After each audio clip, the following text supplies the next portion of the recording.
साथियों, सभी लोगों को जय सर्वश्रेष्ठ। साथियों, मैं देख रहा हूं अपने प्रजापति समाज में इतनी कमज़ोर मानसिकता के लोग हैं या फिर कहीं न कहीं इतना व्यस्त हैं कि वो समाज की बिल्कुल उनको चिंता ही नहीं। मैं एक विचार बता रहा हूं, मैं एक तरीका बता रहा हूं कि प्रजापति समाज को किस तरह से लक्ष्य मिलेगा, किस तरह से मंजिल को पाया जा सकता है। फिर भी वीडियो को न सब्सक्राइब कर रहे हैं, न कहीं शेयर कर रहे हैं, न कहीं लाइक कर रहे हैं। कोई भी वीडियो जो अंग प्रदर्शन को लेकर के आता है उसको मैं देखता हूं कि 10 मिनट नहीं होता है, लाखों व्यूज़ आ जाते हैं, लाखों लोग उसको देख लेते हैं।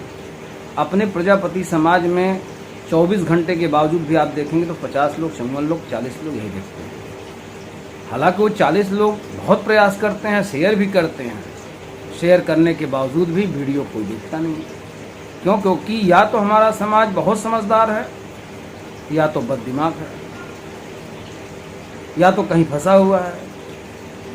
क्यों? क्योंकि जहाँ प्रेम विहार होता है वहाँ कोई और विहार नहीं होता, विद्या विहार नहीं होता, कोई मंजिल विहार नहीं होता, कहीं आदमी पहुँच नहीं सकता। आज का काम कल पे, परसों पे छोड़ देता है। अगर भाई आप लोग चाहते हैं कि अतिशीघ्र प्रजापति समाज का नाम रोशन हो, प्रजापति समाज कहीं पहुंच जाए, कहीं सरकार में उसका कुछ बन जाए, तो इसके लिए आप लोग मेहनत करिए। वरना मुझे नहीं लगता कि कोई विचार आप सबको प्रभावित करने वाला किसी का हो सकता है। किसी का भी विचार आपको प्रभावित नहीं कर पाएगा। जब मैं एकदम लाइन टू लाइन, यानी कबूतर बनाने का जो फार्मूला है, उसका जो रेखा चित्र बनता है, वो सभी आर्टिस्ट लगभग वैसे ही बनाते हैं। बस ज़्यादा नहीं, 2-4 mm इधर से उधर उसका रेखा चित्र हो सकता है, 10 mm तक हो सकता है, लेकिन वो कबूतर बनाने के लिए एक ही रेखा चित्र का प्रयोग कर सकता है। उसी तरह से किसी पार्टी को बनाने में या समाज को आगे बढ़ने में बस ज़्यादा से ज़्यादा 10 mm, 50 mm, 10 centimetre, 1 feet, 2 feet, 4 feet तक का ही अंतर होना चाहिए। लेकिन हमारे समाज में एक दूसरे के बीच में इतनी बड़ी बड़ी खाई पड़ी हुई है कि वो जैसे या तो खुद नहीं बढ़ना चाहते, या तो किसी को बढ़ाना नहीं चाहते। उनको नफरत हो जाती है, ईर्ष्या हो जाती है कि साला ये बढ़ जाएगा आगे, इसलिए मैं मेहनत क्यों करूं।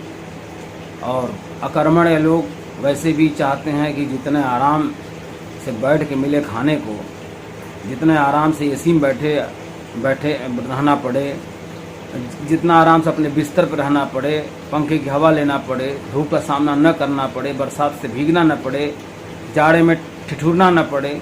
तो इन सब चीज़ों से बचने के कारण जो है कुछ लोग काम ही नहीं करना चाहते, चाहे वो समाज हो, चाहे परिवार हो, चाहे माँ बाप हो, किसी के लिए काम नहीं करना चाहते। तो क्या हमारा समाज बिल्कुल इस तरह का हो चुका है क्या?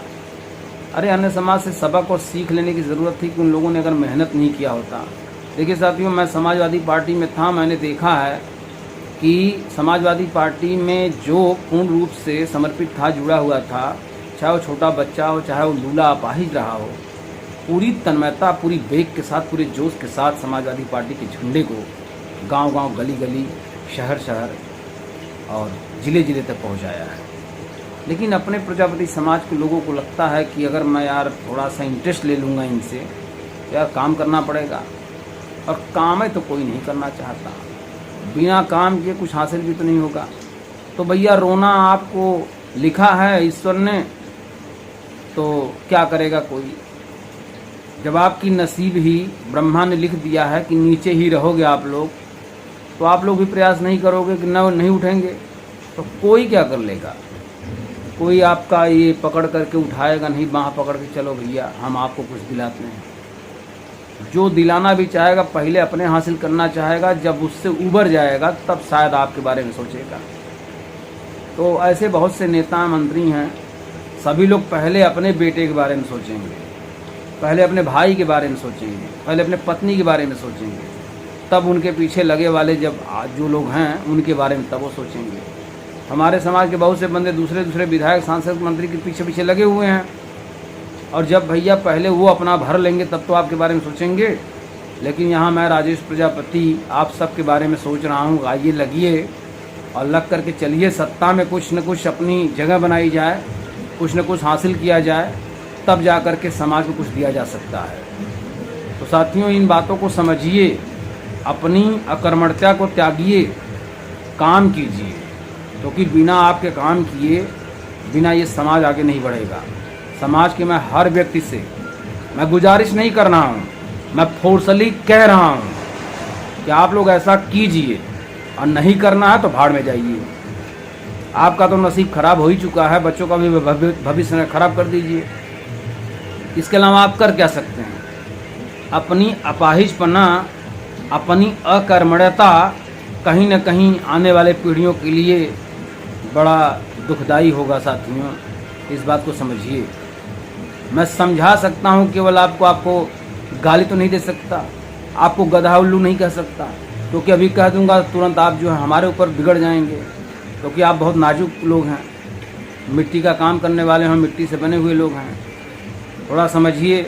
वो टाइटल बदलने वालों के बारे में नहीं कहना हूँ, वो टाइटल भले बदल दिए हैं, लेकिन अपने दादी दादा आजा से पूछें, नाना से पूछें, नाना के पिताजी से पूछें, या अपना खसरा खतौनी निकालें तो पता चल जाएगा किस जाति के हैं। लेकिन ऐसे लोग हैं जिस तरह से छुपा करके अपना काम कर रहे हैं, ये पूर्णतः गलत है। धन्यवाद साथियों। इसको वीडियो को ज़्यादा से ज़्यादा शेयर और लाइक कीजिए, कमेंट कीजिए। धन्यवाद।